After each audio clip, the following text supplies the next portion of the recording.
Well, my lords, ladies and gentlemen, Vice-Chancellor, it is a great pleasure to welcome you all to the Anne Dobson Hall here in Van Mildert College, and this is the second annual Van Mildert Trust Lecture. My name is David Harper, and I'm Principal of Van Mildert and Chair of the Van Mildert Trust. The Trust is relatively young, but already we've supported a wide range of projects that have enhanced particularly the academic environment of the college, including, of course, the Trust Lectures. Our speaker today needs no introduction, and in this case, it is actually true. For nearly half a century, Melvyn Bragg has been one of the most distinctive and defining voices in British culture. He is one of the most articulate and lucid performers of the television age, and he has brought analysis and substance to the broadcasting media.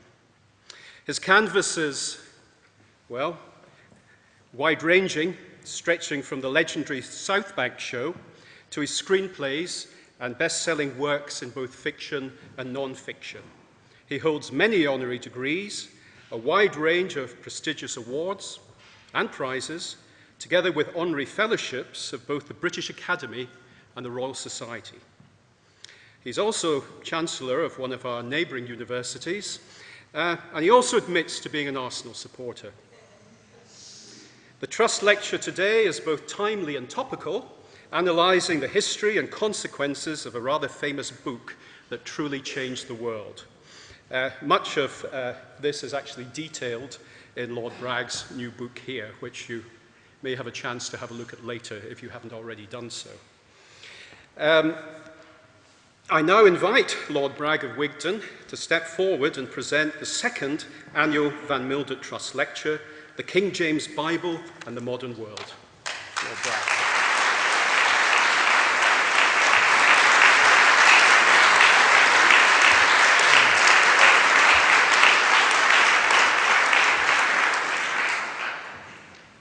Thank you very much for that introduction. And there are reasons why I'm very pleased to be here and reasons why I'm very nervous to be here. I'm very pleased to be here because this is where my son went to college. And one of the reasons I was very pleased to come is to say thank you to this college for the good time and the rich time he had here. I wish he could be here tonight, but, you know, fathers and sons. I wouldn't say he got a better offer, how could I? But still, I'm very pleased to be here in his name. I'm very pleased to be in the presence of the previous lecturer, the first lecturer, who's a man of quite daunting intellect, whose intellect I've fed off a few times on a radio program that I do, and he informed me that some of the greatest biblical scholars were filling up the hall, which was just the sort of encouragement that somebody like myself, who, let me say at the outset, is strictly an amateur, really needs. So thank you very much for that, John. But it is tremendous to talk about this subject in Durham, partly because of the beauty of the city. A man who is tired of Durham Cathedral is tired of life. It is the most magnificent. Sometimes I think it's neck and neck with Wells, but when I see Wells, I think, well, maybe Wells. When I see Durham, I think, well, certainly Durham.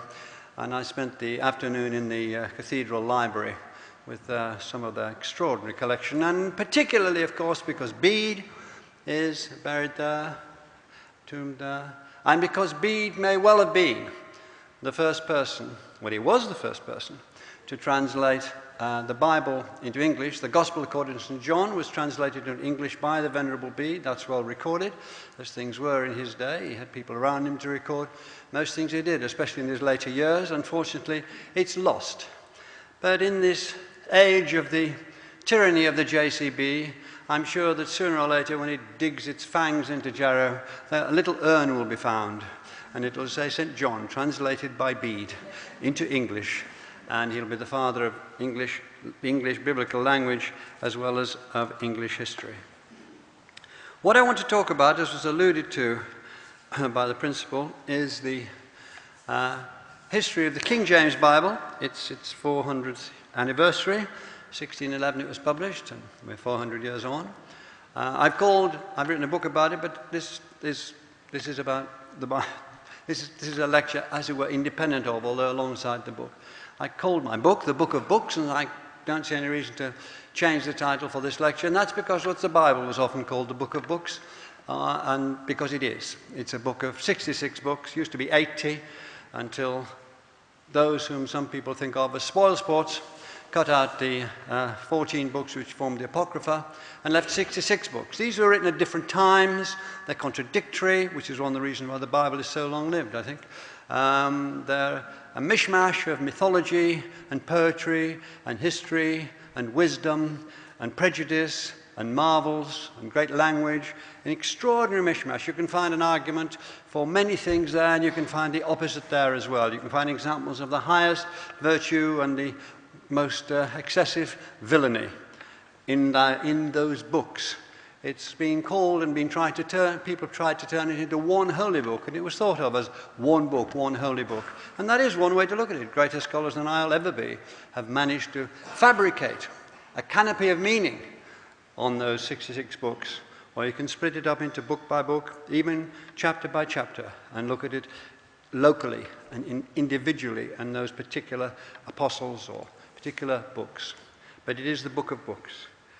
And when this anniversary came around, I wanted to do something. And I knew that there would be many books written about the way in which the King James Bible came about. It's an interesting story. There have been good books written about it before, and a few have come out again this year. And in my own book, last allusion to it, in my own book, I do tell that story. It's an interesting, fascinating story. And I'll allude to it now here, because that's the basis of the rest of what I'm going to say. But that wasn't what interested me in terms of what I wanted to write about it.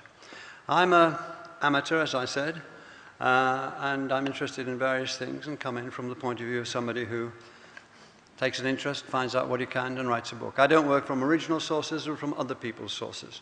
This is a fairly strong and healthy tradition in this country, and that's what I grew out of.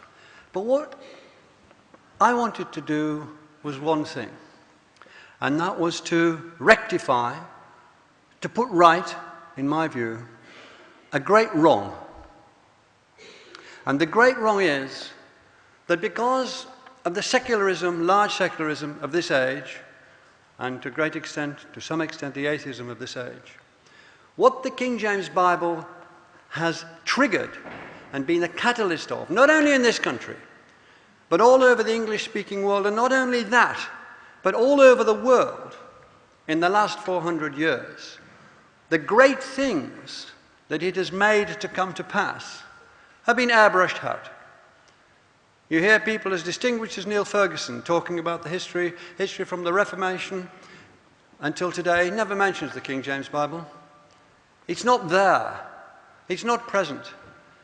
Made the cardinal error of historians and commentators, which is to look at the past through the prism of the eyes of the present, and see only the past as ridiculous because we think that we're superior to it and it was ridiculous, therefore it doesn't matter. Not to give it its weight, not to look at it properly. And I'm angry because I was brought up as a Christian, and the fundamentalist Christian that I was up to the age of 16 or 17 has gone away. But the respect for that body of knowledge and the interest in what was best about it remains. We're all 6 or 7 cities of Troy, and that's one of the stratum, an early stratum of my life from about 6 to about 18. And it's there. And it was a massive education or exercise in brainwashing, whichever way you want to put it. I was willing to be brainwashed with those wonderful words. In church 3 times on Sunday, then choir practices, every morning in school, on and on it went. The words of the King James Bible, the words of the Book of Common Prayer, singing the psalms, singing the anthems, singing the hymns. It's there, and I'm glad it's there. What came alongside it was massive, totally disproportionate guilt, a blocking of thinking for myself until quite late on, till I was about 17 or 18, because everything was solved. But nevertheless, it's there. And when I sunk a shaft back into it to get some feeling of emotion, feeling of why was I really interested in doing this at all, it was still there, as those layers often are in our lives. And we can suppress them, we can ignore them. But sometimes they erupt volcanically and take us over. If we sink a shaft at them, we can find reasons and we can find nourishment in them, and I hope I did for this. And that's what I wanted to talk about, the restoration. Because I think the King James Bible, and I will try to prove, briskly, but still in the time allowed, that it was a huge mover, a huge... If we look at the past only in terms of the way we are now, we might as well give up. We'll be embalmed in the superficialities of the present, and that will be that. And so let's forget about a history. And history belongs to all of us. Faith, that's individual, I think. But history is what we have and we pass on to the next generation. If we deliberately wipe it out because it suits our purposes at the present, then I think we betray the future. And I think one of the reasons, perhaps, I would suggest to you, why we wobble about with such a lack of confidence at the moment, is because we're not taking into account fully, we're not facing up to the richness of the past and the responsibilities that that richness brings and the delights and feelings of confidence that that richness brings. And that's what I wanted to address. When Einstein was asked, and no, I didn't get it from John, I found this for myself. When Einstein was asked what was the most important thing, he didn't say, that made him the mathematician he was, he didn't say my teachers, although he was very generous to his teachers, nor did he say Newton, whom I believe he thought was the greatest mind that had ever been. He said, imagination. Above all, imagination.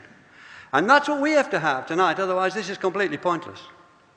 We have to imagine that in 1611, and for many years before, and for many centuries after, but certainly in 1611, people every bit as clever as anybody in this room, Francis Bacon, Shakespeare, soon to come Newton, person after person, they believed that the Old Testament was the history of the world. Now we think, of course, that they're wrong. But they believed that then. They believed that in the New Testament, God had given his divinely inspired Son to the earth to bring his message here. That there had been a resurrection, that there had been an ascension, that there was a heaven, that you would sit on the right hand of God if you did this, this, and this. They believed that. They acted out of that belief, and even if they suppressed that belief, some of them, it was still the context of what was an amazing intellectuality which grew out of what we now think of as a body of knowledge which we can blow holes through it. We're so much cleverer now. Although I sometimes doubt it in some areas, and I'm sure you do too. But they believed that. And so this book had a massive importance. First of all, it told you your history. Secondly, it told you how to escape your present and get to eternal life. This was key. And if we hold on to that, we can see why it is so important that the book was published and why the book was so massively important for centuries in every area of life. Now, to say one thing before I move forward, this is not a book, this is not a talk about the impact of the King James Bible on the faith. It was written to spread the Protestant faith in the English language. That's what it was written for. It was spectacularly successful. Some people think for good, some people think not so good. In both areas, it was spectacularly successful. Partly because of the language, or mostly, and then the British Empire, then the American Empire, then the looping of the world, and the take-up of English as a global language. It was extraordinarily successful as a proselytizing piece of work. But that's to one side, although it interpenetrates what I'm going to say about other matters. What I'm going to talk about is the impact alongside, the unexpected consequence. Totally unexpected in some ways, from James I's point of view. Unexpected consequences. Two, at least, massively changing of the modern world, in fact, defining the modern world. And others which are quite important too. So that's what I'm going to try to express to you. The first thing to say is that there was the difficulty of getting the book translated into English at all. I mentioned Bede, then there was Alfred, but it gets going in the 14th century with Wycliffe. Wycliffe was a most distinguished Roman Catholic scholar. He was a radical, but inside the establishment fold. He hated, he disliked, he opposed the wealth of the church. There wasn't that in the Bible. He opposed the bishops and all the accolades and all the ornaments they gave themselves. There wasn't that in the Bible. He opposed corruption. He didn't believe that the clergy should be celibate. He thought that would lead directly to immorality. But he was a great figure in what we might call, for the sake of convenience, European Catholicism. He wanted the Bible to be translated to English, and he set about doing it. in a scriptorium in Oxford, and with the help of young men in Oxford, he had it translated into English. And these young men defy our expectation of the Oxford undergraduates of that time in the high Middle Ages as being plump and privileged and primped up and ready for fat livings. They were many of them were extremely brave young men. This was copied out, sometimes by them, sometimes by professional scribes. His book was translated, and these young men took it around the country in their long grey gowns, known as the Lollards. They were known as the Lollards. They went around the country and took this copied out version around to great houses where it was copied again and passed on. Wycliffe was holed up because of this when this percolated through to the authorities that this was happening, and he was given a show trial at Blackfriars in London. And had it not been for his patron, who was John of Gaunt, the most powerful man in England at the time, he'd have been put to death then and there. As it was, he was put under house arrest and he died a broken man 2 years later. 50 years after that, they dug up his body and burnt it. So that in the thinking of the time, when the last call came and the body was supposed to join the soul, his body would not join the soul, because there'd be no body. It's the greatest punishment you could bestow, which you could deliver, rather, on anybody. What was the problem? What was the problem? This was a time of the arrival of vernacular languages.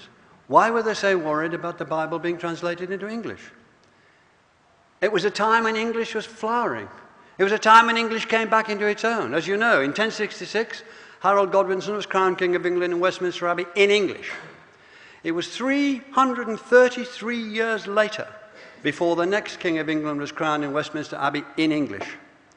In that time, it was Norman French and Latin or Paris French, which are dominating language in court poetry, in the law. And that was the dominating language, and these were the dominating people. English became suppressed, outlawed, ignored, not part of the conversation except on the streets and in the fields. It was out. And then, almost miraculously, well, partly to do with politics, the pulling out of France, Henry V's letters back from France in English, and so on, it began to flower again. Chaucer, if you can remember as a starting point, who was our first great English genius. He could write in Italian, he wrote in Italian, and in French, and in Latin. He decided to do his great work in English. Works that, once they were published or read aloud, they've never been out of print or out of people's mouths since. The Canterbury Tales, 1 April with the sure sort, the droft of marsh at perset to the road, and on it went. And English arrived back on the scene. Quite soon, Philip Sidney was saying, English hath it with every other tongue in the land. And it came up like that suppressed stratum, which had been volcanically, to take over the imagination of English men and women. And soon, in the distance, you had Tyndall and Shakespeare. At the time, you had Wycliffe. And an English just was coming forward. And across Europe, people were rediscovering the vernacular languages. So what was the problem? The problem was power. The Bible had been translated into Latin in 381 by a man who became known as St. Jerome, and this was known as the Vulgate, and this became the sacred text of the Roman Empire, then of the Holy Roman Empire, read by many people who spoke Latin at that time. Fewer and fewer people spoke Latin as the Middle Ages went on, but it kept being the sacred text. And it was held as a sacred text by a priesthood. And we know that powerful priesthoods, whether it's in Egypt or let's leave it at that. In Egypt or at the time of Wycliffe, want to hold on to what they've got. And what they've got is nearly always language and special access to things that nobody else has. And if they can hide them, they've got power. Power consists basically in excluding others. And you can exclude a lot of people in an age where hardly anybody knows about Latin. There was an investigation by the Bishop of Gloucester in how many of his clergy knew Latin, and less than half of them could repeat the 10 Commandments. Never mind the laity. So they had it. The state, they held their hands firm inside the language. They held power in their hands through the language, whether it was the law courts, whether it was Parliament. The language was not the English language. And they held on to that. And they didn't want to let that go either. Because they've always thought that giving any sort of power away, and language is power, giving any sort of language away is dangerous. Giving anything away is dangerous. Look how long it took for people to get the vote, for men to get the vote, men of property to get the vote, then other men to get the vote, then women to get the vote. Centuries, because they didn't want to let it go. Exclusivity, all the time, is holding on to power. And it was a very, very strong thing. They didn't want English to come in because it would disrupt the state. It would equalize people in a way that those in power knew would be extremely dangerous, because it would be allowing people to think and dispute in their own words. So they attacked Wycliffe, and they attacked as follows. Those young men who went around the country in the late 15th century, the last third of the 15th century, for instance, we know of at least 150 who were caught, tortured, and burnt at the stake. Many more were caught and tortured. Many more were caught and their parents or somebody bought them out of it. This was a dangerous thing to do, to take an English language Bible around the country. And so we have that. Then we come to the major figure of Tyndale, who's the major figure, I think, in the creation of the King James Bible. I don't only think that, I think it can be proved. Tyndale was, again, powerful Roman Catholic. Again, went to Oxford like Wycliffe. It's a bit of an Oxford story at the beginning of this. Well, you would expect there's only 2 universities, and Oxford concentrated on theology. Tyndale was a rich man. He was a brilliant scholar. He was a brilliant linguist. By the time he was 21 or 22, he knew Latin and Greek and French and German and Italian and Anglo-Saxon. He was supposed to be the first man in Europe, supposed to be one of the first men in Europe to teach himself Hebrew. He found Hebrew and Anglo-Saxon very cognate and worked out developments between the two languages. He was a genius of language. And from the time he was a young man, inspired, curious enough by tales he'd heard of Alfred the Great and his commentaries, he wanted to translate the Bible into the English language. This is in the time of Henry VIII, when Henry was the supreme governor. He got a title from the Pope because of his condemnation of Luther. Tyndale was translating. From the beginning, he fell into a language which has been the underpinning, the DNA of the English language and literature ever since. With only mild, with only strange, with only small emendations, we had, in the beginning was the Word, and the Word was with God, and the Word was God. The same was in the beginning with God. All things were made by him, and without him was not anything made that was made. In him was life, and the life was the light of men. This was the English language coming out in the 1520s, translated by him from the Greek as a very young man. And then he moved into the verse in the Beatitudes. Blessed are the poor in spirit, for theirs is the kingdom of heaven. Blessed are the peacemakers, for they shall be called the children of God. The thrum of our great poetry and our most ambitious prose is already there. And he contributed more idioms to the language than anybody before or since. Shakespeare contributed more words than any individual. Tyndale contributed more idioms. Let there be light fell flat in his face. Let my people go. Signs of the times, under the sun, to rise and shine. The land of the living, my brother's keeper. On and on they go. Used straightforwardly, inverted, played around with. On your tongues, I'd guess, some of those every day of your lives. When he tried to get occupation in London, because he left the universities, he wanted to be out there in London. He didn't want to be at the university because they were stopping him doing this translation. He was interviewed in London by a bishop. It wasn't the Bishop of London, it was a bishop. And there were people around, so this was well reported. Because it was you must remember that we're talking about a profoundly authoritarian state at that time. And they wanted to know what this rather troublesome young man was going to say. So it was well reported. And he was arguing, although he was supposed to be a rather quiet man, from what we know. But at one stage, the bishop so provoked him, and the language used against Tyndale is unbelievable. Violent, vile, nasty, brutish, including from Sir Thomas More. The saintly Thomas More was absolutely virulent about Tyndale for wanting to translate the Bible into the English language. And at that stage, Tyndale rose up to the bishop and said, I will teach a ploughboy to know the Bible as well as thee. Now that was brilliant, because first of all, the ploughboy in the late Middle Ages was the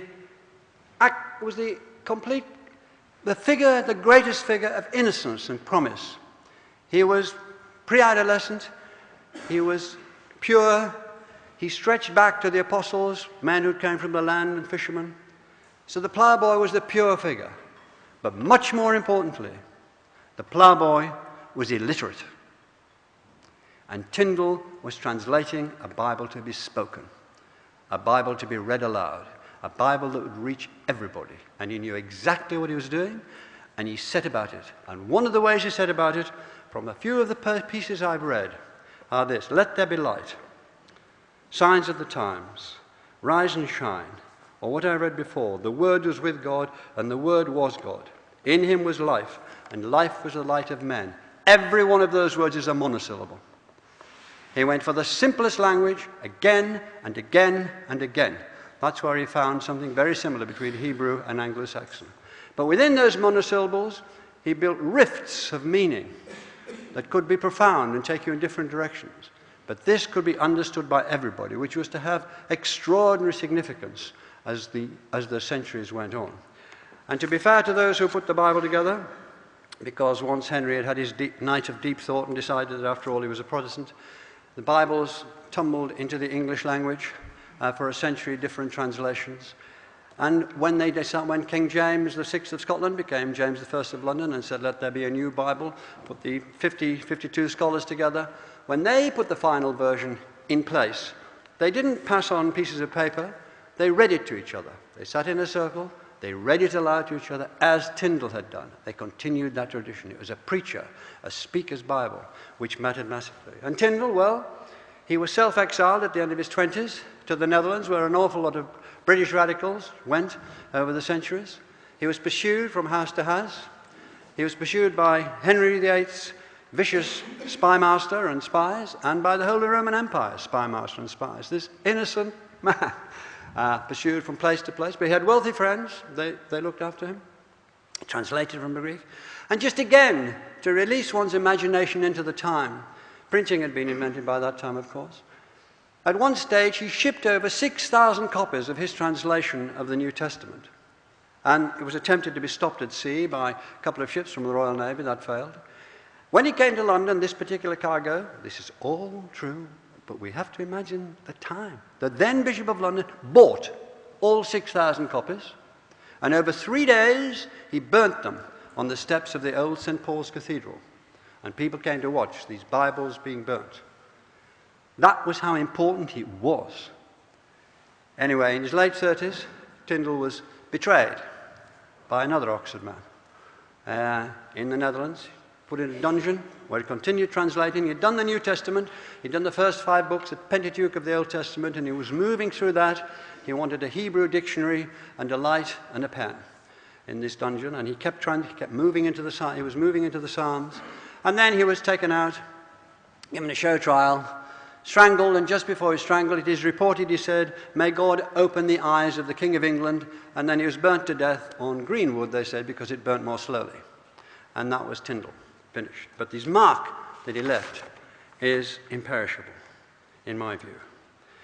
And so there we have the start of it, and it worked through. Now, I'm well aware in the next, whatever it is, time, that I'm going to speak very positively of the Bible. I'm well aware that by some it's thought of as, well, as a wicked Bible, as a wicked instrument, as something that's brought more woe than wisdom to the world, and that the God of the Old Testament is pathological, and well aware of that. And I think, but the interesting thing is not why the God of the Old Testament is pathological, why all those gods at that time were pathological. Why did people want them to be so flawed by our standards, so terrible? Maybe they thought they were more like us if they were like that, but that's a different lecture. I know that the Bible has been blamed. That's another aspect of the atheists and the secularists. This is fine, is to blame Christianity for all sorts of wickednesses, and I'm aware of that. It has been there at many a blood funeral. That's fine. That isn't really what I want to talk about, but it has to be acknowledged. But the idea that it's uniquely wicked is absurd. And that's what we get. In the 8th century, there was a war in China where 36 million people were killed, between 1/6 and 1/4 of the entire population of the planet, and none of them were Christians. In the our early Middle Ages, the Mongols came over, 40 million people at least are estimated to be killed dead. None of those were Christians. The Mongols weren't Christians. And on it goes. In the last century, Stalin, Hitler, Pol Pot, Mao, between 100 and 120 million people were killed. Where's Christianity responsible there? It isn't. So it is not uniquely guilty. And that, I think, is clouding our appreciation of what it did do. It's as if we don't want it. We don't want it to be part of our history for the wrong reasons, because we've taken against it for emotional reasons in order we must get that to one side so we can get on and say everything is now to reason and the Enlightenment, and religion gets in the way. I'm going to concentrate on two or three things, and I'll go back to language for a moment. I talk about Tyndall's book. English translations came in after the conversion of Henry VIII. Oh, Henry VIII, by the way, as you know, or you might know, towards the end of his life, when the Bible was being translated to English, went to Parliament and made a speech where he was weeping copiously at this terrible thing he'd done by letting the Bible be translated into English. He said, "I hear that it is discussed by people in pothouses all over the land and by young striplings on the street. They talk of the Bible, they talk in the English language, they argue about it. They said, this is a terrible thing." And he was right, it was. It had given people a mind of their own. Anyway, that went through, the Bible went through, and then we came to the translation of the King James Bible. And the King James Bible, Matthew Smith in his introduction to the King James Bible says they did not seek to make a new book, but to make good books, many good books, better. And they brought in many of the Bibles, the Coverdale Bible and other Bibles, including, although they didn't mention this, the Tyndall Bible. But I wrote a reviewer, and all reviewers of books are, by definition, sensitive, intelligent, unimpeachable persons. But just occasionally, probably with a slight error that is sub specie aeternitatis forgivable, they make a slip of the word processor.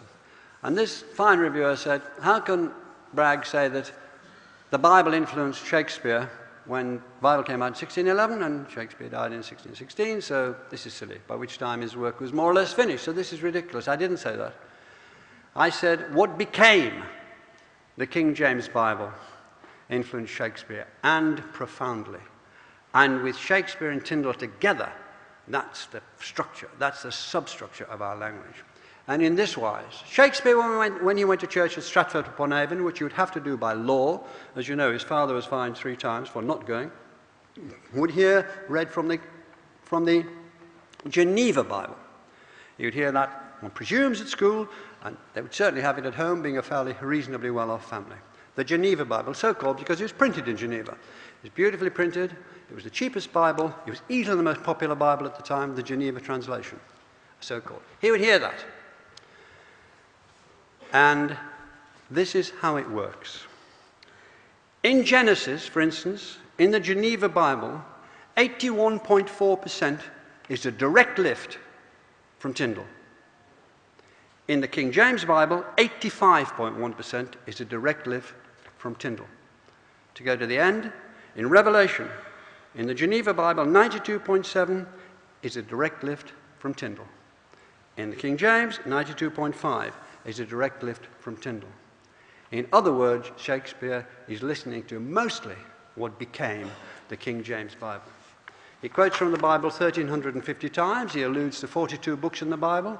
Talks about Cain 25 times, Job 25 times, Judas 23 times, and on it goes. But more important than that, I think, at the center of what is the center of all great writers, which is the idea of metaphor, he's right on to Tyndall. I'll just give you 2 little examples. In Matthew, are not 2 sparrows sold for a farthing, and one of them shall not fall to the ground without your Father? In Hamlet, there's a special providence in the fall of a sparrow. If it be now, 'tis not to come. If it be not to come, it will be now. Listen to those monosyllables. If it be now, 'tis not to come. If it be not to come, it will be now. And just one more example in Matthew. For with what judgment ye judge, ye shall be judged, and with what measure ye meet, it shall be measured to you again. And in the play, measure for measure, death for death, haste still pays haste, and leisure answers leisure. Like doth quit like, and measure still for measure. Tyndall imbues, so saturates Shakespeare, who pays the compliment back by using it, by playing around with it, by drawing it in to the biggest store of language that any one man we know had hold of at any one time. And with Shakespeare taking so much from the Bible and some of his contemporaries, the floodgates were opened to literature. John Donne, there are not so eloquent books in the world as the Scriptures. Milton, who tried to rewrite the opening of Genesis. John Bunyan, who's, for a while, his sales of his book rivaled those of the Bible, which has been the best-selling book for the last 400 years. He, again, is steeped in the Bible. It ended satire with John Dryden and his attack on Charles II in Absalom and Ahithophel. Daniel Defoe, who was one of the founders of what's called the English language novel with Richardson, and he has a fair claim to that, trained as a Presbyterian minister, and his books are rifted with biblical allusions. And if you remember in Robinson Crusoe, when Robinson Crusoe goes back to the boat to rescue things, one of the first things he takes is the Bible. Then you go on to William Blake. You know William Blake, of course. Coleridge read the Bible passionately. George Eliot, although she peeled away from believing in the Bible in the sense of being a history of the world or the testament of the apostles, because we're talking about the 19th century and the German scholars were chipping away at that and disproving that, she still writes out of a Christianity. Silas Marner could be a chapter in the Bible itself. The Brontes are full of the Bible, and so is Dickens. There never has nor ever will be a book as fine as the New Testament he wrote. Tennyson's In Memoriam, and so it goes. In America, the most famous opening line of any novel is "Call me Ishmael." That's the line from Moby Dick. And you had to know who Ishmael was to make any sense of that sentence, to make any sense of the whole book, that Ishmael was the son of the slave of Sarah, who'd been sterile, Abraham's wife. So she'd handed her slave over to Abraham so that he could have an heir, and the heir was Ishmael. Then later Sarah conceived, and she banished Hagar, Ishmael's mother, and Ishmael into the desert, and by the grace of God, they were saved. But call me Ishmael meant somebody on the outer edges, rejected, scorned, out of the whole context of the meaning of the Bible and the meaning, therefore, of life as it was lived. Faulkner, Hawthorne uses David and Bathsheba in The Scarlet Letter. John Steinbeck in Grapes of Wrath, as many of you will remember. 1936, the Joad family set off from middle of America, the Dust Bowl that's America, for the Promised Land. There are 12 of them. The 12 tribes of Israel are going out of the desert. It's full of allusions, although he was not a Christian. He studied the Bible very deeply for the prose and for the stories. And to cap it all, it was not only that, it was an ark. He had a man called Noah there too. And they went to the Promised Land, which of course was not the Promised Land. It was a desperate state, more desperate even than that they'd left. And up to date, more up to date, The Spire, William Golding, Beloved, Toni Morrison, some of Bob Dylan's lyrics, and the most iconic poet of the 20th century, a man who, after the First World War, when, as it were, this state, not only this country, but Western Europe, was exhausted with what had passed. The past was ruined. That was when the big moving away from church-going began in this country and has never recovered from that. This iconic poet who came out of this, you would have thought would have been secular, or at least agnostic. But it was T.S. Eliot, and he was a church warden. He paid his dues, he took the collection, and he wrote the great, you can say, defining poem of the 20th century, In the Waste Land, as well as Little Gidding, and many other of his Ash Wednesday poems, which are penetrated with Christianity. So the effect of the language, the effect of the King James Bible in English, is that it gave the English people permission to think, rather than a duty to believe. And the place of the King James Version is that it's the medium through which that thought was liberated, as it had been more or less for almost a century before. And it must have been extraordinary. Hundreds of people in this country, 95%, 96%, at last could speak in their own language, could speak the words that they thought God had spoken, that they thought Christ had spoken. They could enter into arguments, not about whether, well, they could enter arguments whether God existed, but they could certainly arguments of interpretation, which were the great arguments of the time. Did he mean this? Did he mean that? And they did enter into these arguments. Must have been empty parts of the mind suddenly were flooded with words which begat thoughts, which started arguments, which started the enterprise, the great knowledge enterprise, which led to the Enlightenment and so on. And that was the breakthrough through the language. But there are others, and two most important. And the first and the most exciting for me was the effect of the Bible on the slave trade, on the abolition of the slave trade. Now, as you know, in every recorded civilization, everyone, everything from Assyrian, Babylonian, in China, in India, in North America, everyone with any records at all, there had been slaves. Always. They were just part of what humankind, the part of where humankind organized its life with slaves. Always. Slaves captured in war, people who were this or that, who were inferior in some way, were slaves. It is perhaps the greatest stain on our history, us as human beings' history. Well, in the late 18th and the 19th century, it was abolished. And the biggest factor in the abolition of the slave trade was the King James Bible. Now, slavery still exists, it's there, but it's no longer thought by most people in the world as inevitable. It's no longer thought as an automatic part of what we are. It's looked at with scorn by anybody with any civilization or thought whatsoever. It was abolished, though, through the King James Bible. And, of course, other things came in. Economics, you know, that's fine. But these things have to be triggered by something. And what happened, to simplify but not to distort, was that the attack was made on the holding of slaves through the medium of the Bible. Now, if you were a slave owner, you could rely on the Bible massively. Noah cursed Canaan, son of Ham, and condemned all his offspring to slavery. Cain was thought to be put into slavery, and to make it worse, in early medieval scholarship, some scholars said that the mark of Cain was to be black. So being black and being a slave came together lethally. If you were, as the southern men in the south of the United States in the war of emancipation, could rely on the Old Testament to give them instance after instance of there being slavery, not questioned by God. There it was. And the Greek classical authors were saying the same. They were slaves. So they had plenty on their side.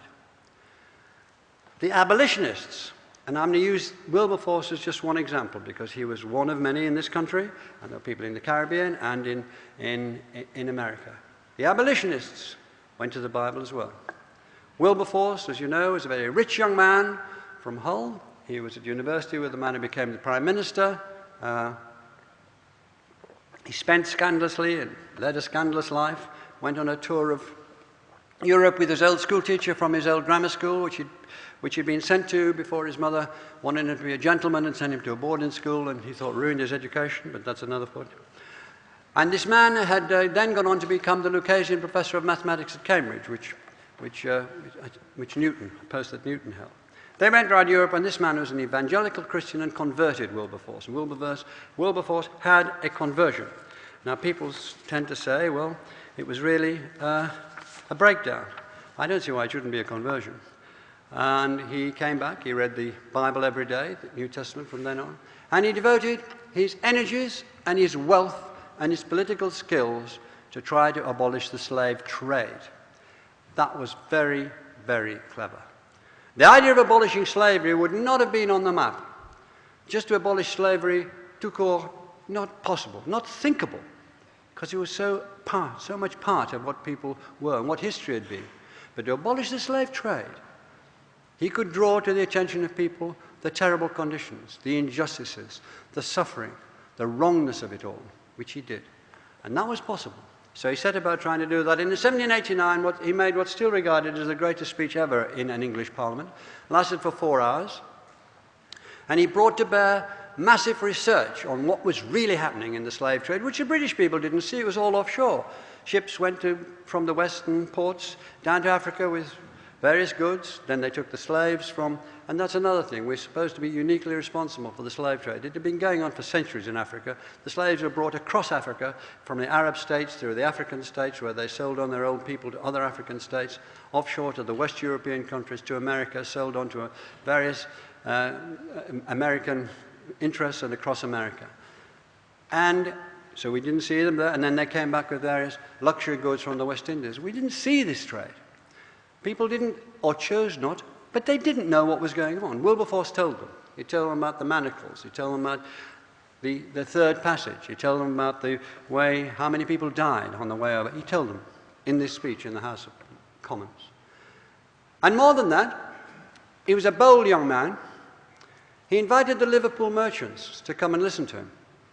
Now, at that time, the slave trade was somewhere between 20 and 30% of our whole economy. And he was saying to them, you've got to give it up. You've got to stop. The fury that came against him in this country was extraordinary. Nelson, for instance, the great hero Nelson, thought that he should be whipped through the streets because the West Indies was the basis of our power and the basis of our influence in the world because it made us so much money. He had to hire security guards. He was spat at in the streets. He carried pistols to protect himself. That was what was going on. But he kept on. And he used the Bible in his speech again and again. In Galatians, he said, Christ says, there is neither Jew nor Greek, there is neither bond nor free. In Colossians, masters, give unto your servants that which is just and equal. And away he went. And in 1807, that's after 18 years, every parliamentary session bringing it up, with the help of Pitt and other major politicians who were his friends, the slave trade was abolished. And the Royal Navy went out into the North Atlantic to stop other European powers pushing across to America, which was an enormous act of self-sacrifice for the British economy. But they did that. Morality overrode politics, as sometimes it can, and it did then. And gradually, the slave trade petered off. It hasn't finished, but in its massive sense of millions of people going across to America, it petered off. And that, the Bible inspired. So one Bible defended it, one reading of the King James, another reading of the King James Bible by Wilberforce attacked it. And later on in 1833, slavery itself was abolished. But there was a third Bible in all this. It's still the King James Bible.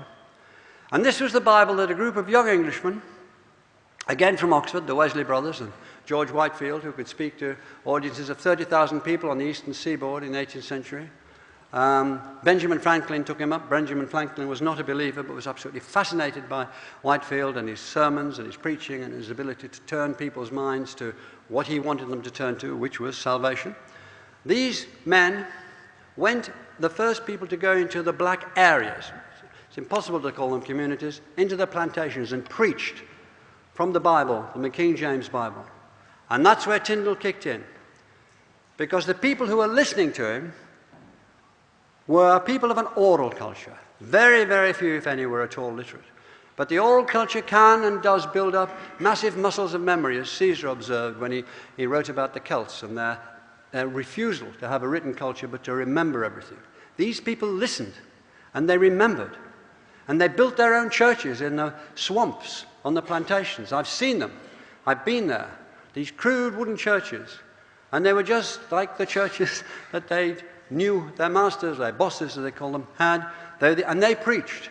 And then the Wesley brothers, Whitefield, went further to their own detriment. They were kicked out of the Anglican Church for being too enthusiastic, for singing too many songs, for having 8,000 hymns, but also because the bishops, the Anglican bishops, had fled back to England. They ordained a lot of these black men as ministers, Wesleyan Baptist ministers of their churches, so they could have as it were, a religious legal position in those churches. And the thing began to move on. Now, what this gave to these people were three things. First of all, as you know, they'd come from masses of different tribes, and the policy was to mix up the tribes so people couldn't understand each other very well, and so the language was broken down. It gave a single language which went across, and as years went on, gathered strength.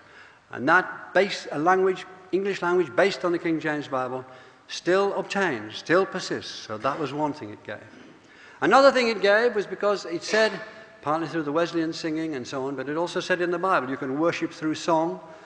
Their own songs became religious songs, and we had song after song, Bound for Canaan Land, the Gospel Train, Swing Low, the gospel songs, which became part of, or the instigated, and the spirituals instigated America's unique contribution to world culture. That came out of the Bible. But most of all came a liberation theology. They had something to fight for, and they knew what they were doing, and they got organized for it. They knew that in Exodus it said, and Exodus they believed was the truth. They believed that was the history of the world. And they believed that Moses had been a man, and that Moses had done these things. And the Lord spake unto Moses, Go unto Pharaoh, and say unto him, Thus saith the Lord, Let my people go. And they thought that they were Israel, that they were like the Israelites. Let my people go. And there began a liberation movement then, which never stopped. And even after the American Civil War, when they got as it were, slaves were emancipated, but segregation was often far worse, these black preachers, Baptists and Methodists and Unitarians, went on and drove it through. The white liberals were around, but the blacks were at the front. And that on the day he died, on the day he was shot, Martin Luther King Jr. was preaching in the morning from Isaiah about leading his people to look down on Canaan, but not being allowed to go into Canaan land. It drove it through. It changed America, and it changed the world. And that was through the King James Bible. You can have all the other things, and of course you have all the other things. Of course you have economic dispositions and political, but it was the Bible that drove it. And to deny that, it seems to me, is just to deny history. And there are other areas I haven't really time to go into. I think that the case can be made for the Bible being very important in the early years of English modern science in this country, in the 1650s. Again, it the Royal Society, which started in Oxford, and all of the scientists involved were profound Christians, and of course then later on Newton from Cambridge joined them. I don't think their Christianity was separate from their science. I don't think they just read the bits of the Bible in the evening. I think what they'd learned in Christianity, what they thought about how the world was shaped, how it was organized, how it had a first cause, that came out of the feelings, and not the feelings, of the ideas that they got from the Bible. And they certainly tried to interpenetrate the two. Francis Bacon, who in the 16 teens, who was their master, although long dead, talked about, you read the book, the world is written in two books, the book of life and the book of scriptures. Interrogate both and bring them together. And that's what they did. Their observational science was interrogating nature, and they brought it back to the scriptures and found, does this prove that the scriptures are right? Now this gave it an impetus and a dynamic that in many cases continued. You only had in the 17th century, you had Priestley in the 18th century, who was a very religious man, a dissenter, and we think in this country the discoverer of oxygen. You had Faraday in the 19th century, Clerk Maxwell, you had Eddington in the 20th century. These men got a lot from what they saw as the connection between what was in the Bible, that book of knowledge, that book of wisdom, so lackadaisically and unresearchedly dismissed by Richard Dawkins, for instance, whom I admire massively as a popularizer of evolutionary biology, but not when he writes about the Bible and is so dismissive and derides it on very little evidence and so on. But these people did. They thought it brought them wisdom. And there's much more to say about that. And I think it's quite curious that the words go on. Higgs, the Higgs boson, when started the whole business of looking for it, started when Professor Higgs had who's still with us, had a revelation, which is his word, when he was walking in the Cairngorms, that the way that the universe moved was dependent on this particle, well, this is your territory, particle, the boson, the Higgs boson. Now they're still looking for it with the Hadron Collider. They're looking for a trace of it, never mind it. I think they've given up looking for it. It makes angels dancing on the head of a needle seem quite realistic. But they are still looking for it. And it's the same sort of thing, looking for elusive causes, looking for something that's beyond present understanding, and maybe beyond all understanding. I agree with Martin Rees and Stephen Hawking. There are things we shall never know. I find that quite comforting in a way. I don't mean that there are things out there that really is a man with a big white beard, or there really is an eternal life, except we'll all be particles, and maybe in 10 billion years we'll all have reassembled and we'll meet again, when particles, we all come together again. But otherwise, no, in no meaningful sense. But that religious notion is not, I think, to be dismissed. One more thing before I come to my final point, and that is to do with the empowerment of women. Yet again, as in the Enlightenment, you will find very little of anybody saying that the Bible was still a driving force. It was useful as an oppositional force as well, but it was a force there. But in the 19th century, without question, and again, this is airbrushed out, the development of the position of women in society is massively to do with the King James Bible. When you look at Octavia Hill, who at 14 was running a toy shop in the East End and set off on a life which ended up in her being one of the founders of English heritage, she moved out. She was a Christian socialist backed by John Ruskin and Charles Kingsley, and she took the Bible into the East End of the slums, and she wanted there to be parks and trees and places for people to move and breathe fresh air, driven there by the Bible. Then you had Ellen Ranyard, the founder of the Bible Women, and they went into the slums with a Bible, a mop, and a bucket, and you had the Slum Sisters, and so on. These women went from pushing the idea of Christianity into the darkest recesses of our cities, thought at the time to be the foulest places on the planet, in terms of air, in terms of nourishment, in terms of anything. Neglected, festering places. And they went there. And out of that social work came a work in society. And out of the work in society came action in society. And out of action in society came their place in the politics of society. Take a woman like Josephine Butler. She was related to Earl Grey. She is supposed to be the most beautiful woman in Europe, according to Prince Leopold of Belgium. She was determined to get rid of child prostitution in London. There were 2,000 brothels in London in the 1880s, and most of them were staffed by women under the age of 14 or under the age of 15. She went to change that, and she too, like Wilberforce, was spat at in the streets and attacked and so on. But she determined to do it, and she did. She got the law changed. And moving in that direction, these women moved into society, and then they moved into politics, and few people say that. Would they have done that without the Bible? I very much doubt it. Would many philanthropists have done what they did without the Bible? I very much doubt it.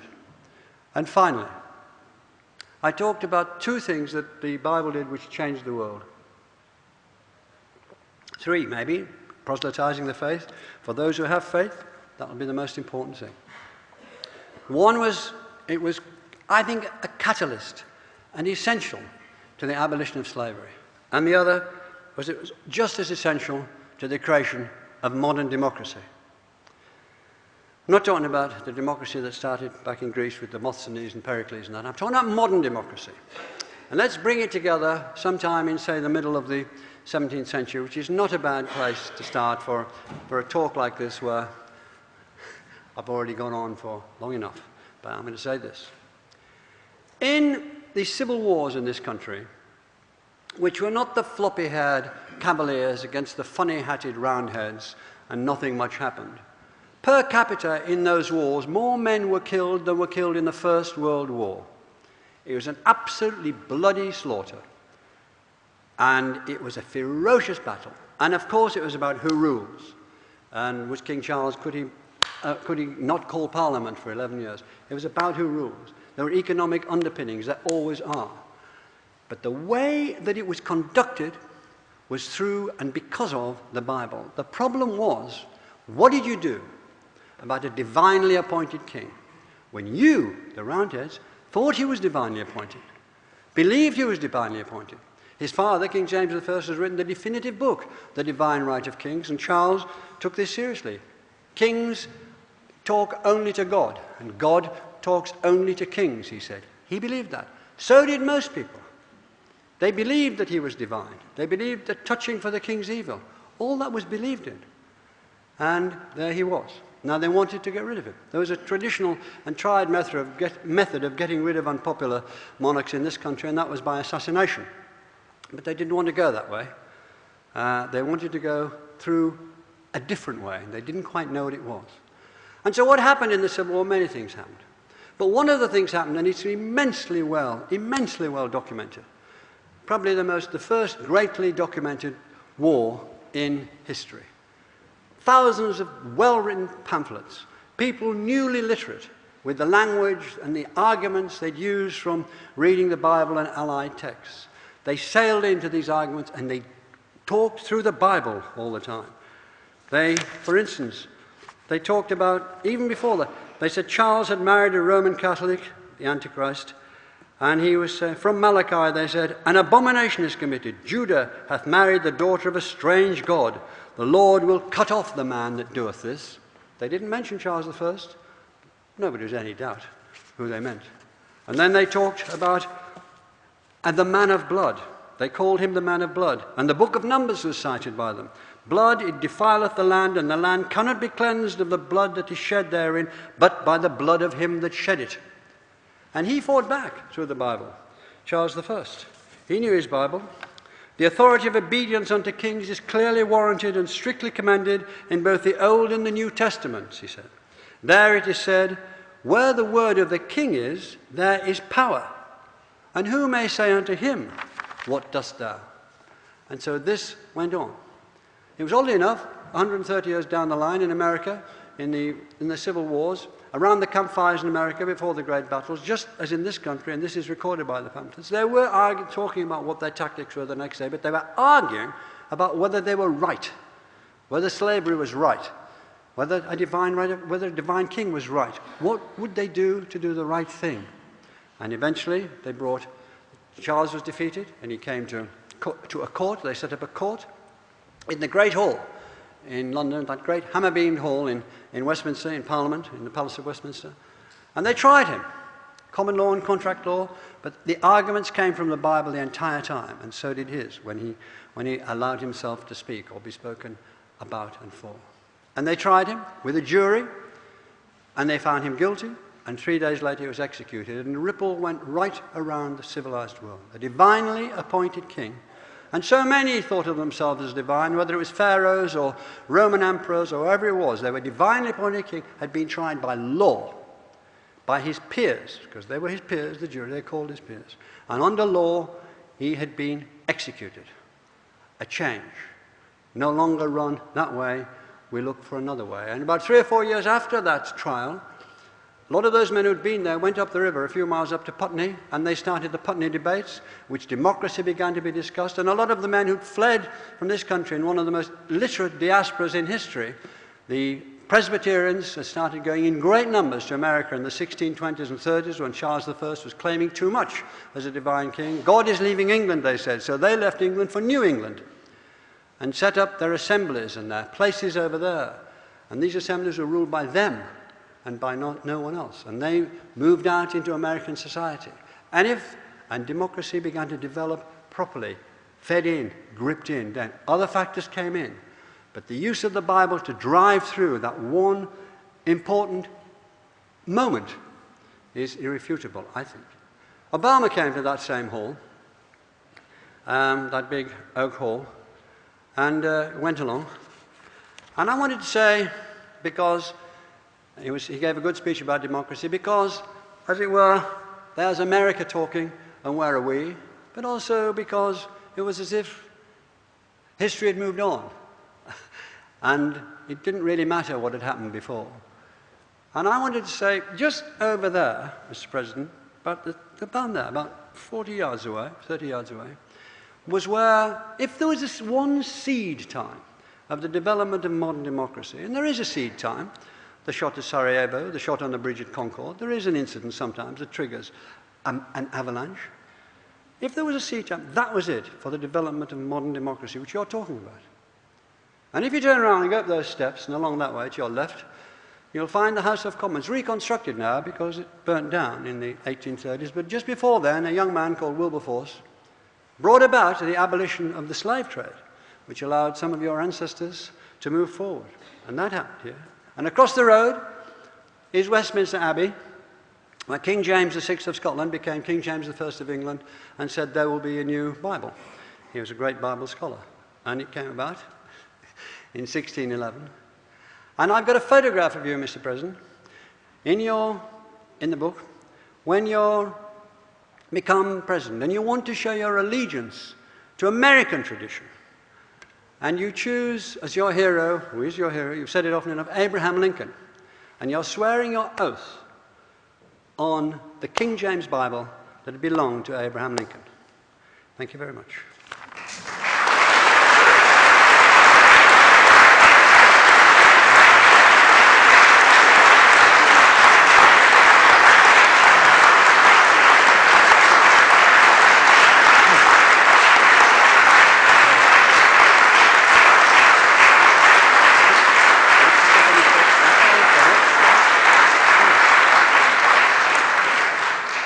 Lord Bragg has agreed to take a couple of short questions on the topic of his lecture.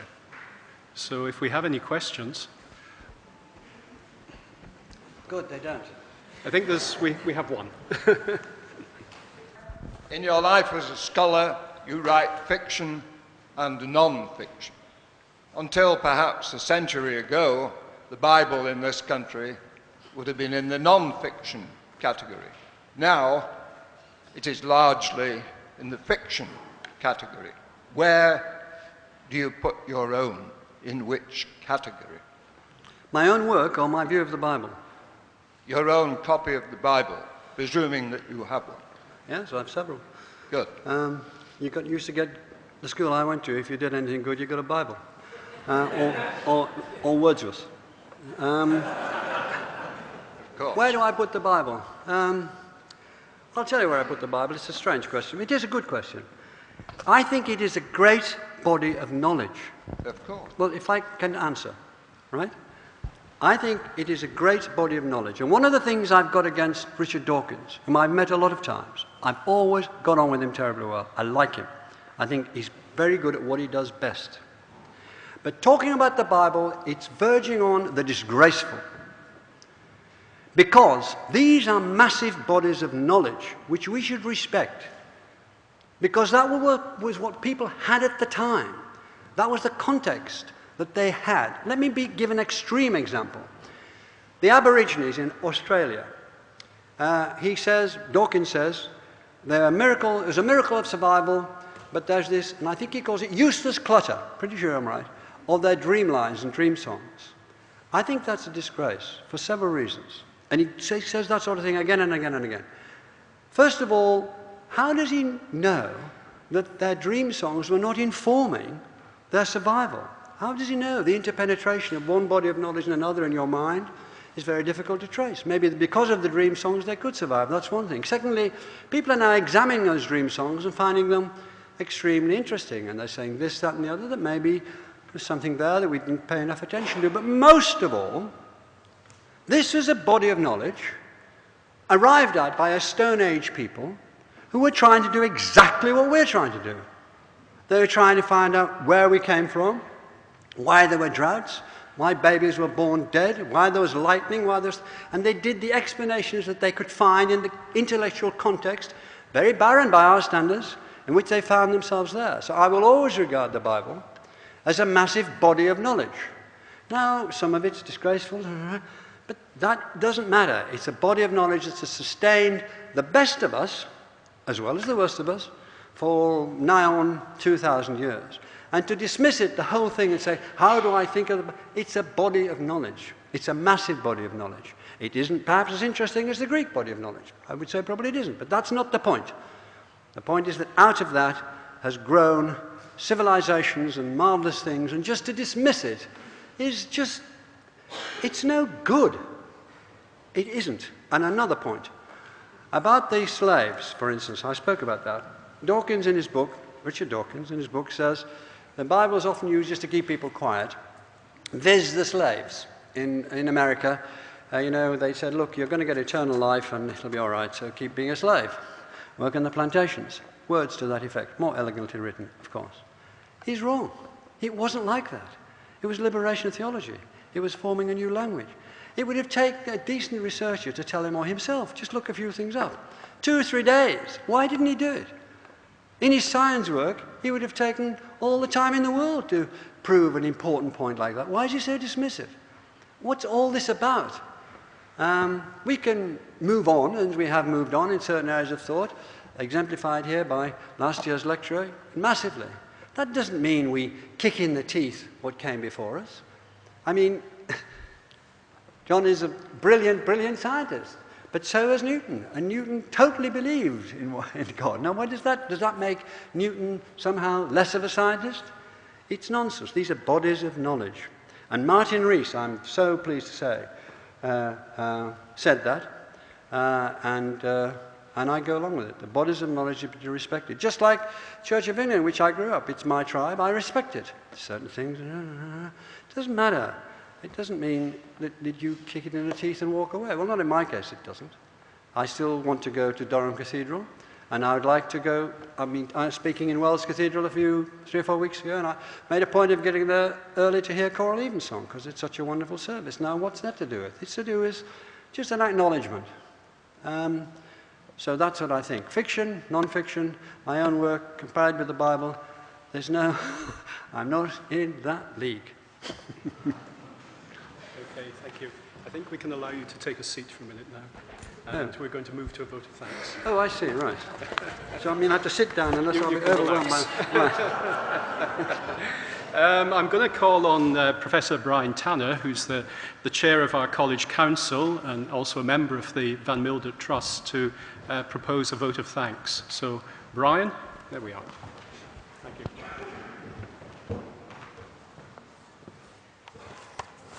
It is my very great privilege and pleasure on your behalf to propose a vote of thanks to you, Lord Bragg, for an outstanding lecture in which you have painted for us in words a huge canvas. You've argued elegantly for the impact of the English King James Bible on the sweep of modern history. In Durham, scholarship has flourished since the 7th century. It continues to flourish, and the Van Mildert College Trust is committed to continuing that excellence. As you attempt to get out of the door, you will find students standing with buckets. There has been no charge for this lecture, but contributions to the Van Mildert College Trust would be gratefully received. The buckets, £10 notes fit the buckets very well. For our undergraduates, we don't expect you to put a contribution in, but when you are rich and famous, please remember the debt. My Lord, we are hugely grateful for giving your time and your wisdom. On behalf of us all, thank you very much indeed.